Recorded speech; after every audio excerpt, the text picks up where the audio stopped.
K A Kannada ಸುದ್ದಿವಾಹಿನಿಯಲ್ಲಿ ಸುದ್ದಿ ಬಿತ್ತರವಾದ ಕೂಡಲೇ ಎಚ್ಚೆತ್ತ ಅಧಿಕಾರಿಗಳು. ಇದು ಕೆಎ ಕನ್ನಡ ಸುದ್ದಿವಾಹಿನಿಯ ಬಿಗ್ ಇಂಪ್ಯಾಕ್ಟ್. ಬ್ಯಾಟರಾಯನಪುರ ವಿಧಾನಸಭಾ ಕ್ಷೇತ್ರದ ವ್ಯಾಪ್ತಿಯಲ್ಲಿ ಕಾವೇರಿ ನೀರು ರಸ್ತೆಯಲ್ಲಿ ಪೋಲಾಗುತ್ತಿರುವುದನ್ನು ಸಾರ್ವಜನಿಕರು ದೂರನ್ನು ನೀಡಿದರೂ ಸಹ ಸ್ಪಂದಿಸದ BWSSB ಅಧಿಕಾರಿಗಳು.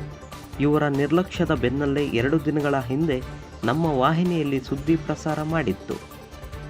ಬ್ಯಾಟರಾಯನಪುರ ವಿಧಾನಸಭಾ ಕ್ಷೇತ್ರದ ಶಾಸಕರಾದ ಶ್ರೀ ಕೃಷ್ಣ ಬೈರೇಗೌಡರ ಗಮನಕ್ಕೆ ಸಹ ನಮ್ಮ ವಾಹಿನಿ ತಂದಿದ್ದು, ಕೃಷ್ಣ ಬೈರೇಗೌಡರ ಸಲಹೆ ಮೇರೆಗೆ BWSSB ಅಧಿಕಾರಿಗಳು ಸ್ಥಳಕ್ಕೆ ಆಗಮಿಸಿ ಕೂಡಲೇ ಕಾವೇರಿ ನೀರು ಹರಿದು ಹೋಗುತ್ತಿರುವುದನ್ನು ಅಧಿಕಾರಿಗಳು ಸ್ಥಗಿತಗೊಳಿಸಿದ್ದಾರೆ.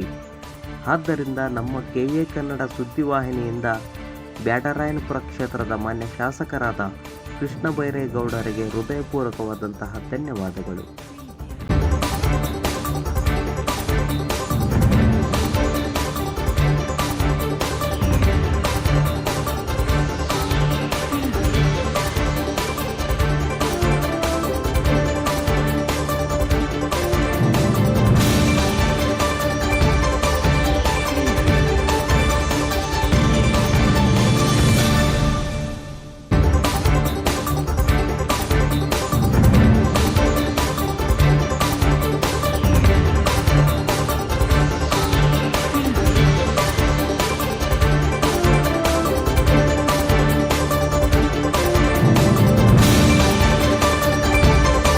ಕೆಎ ಕನ್ನಡ ನ್ಯೂಸ್, ನಮ್ಮ ಕನ್ನಡಿಗರ ಧ್ವನಿ.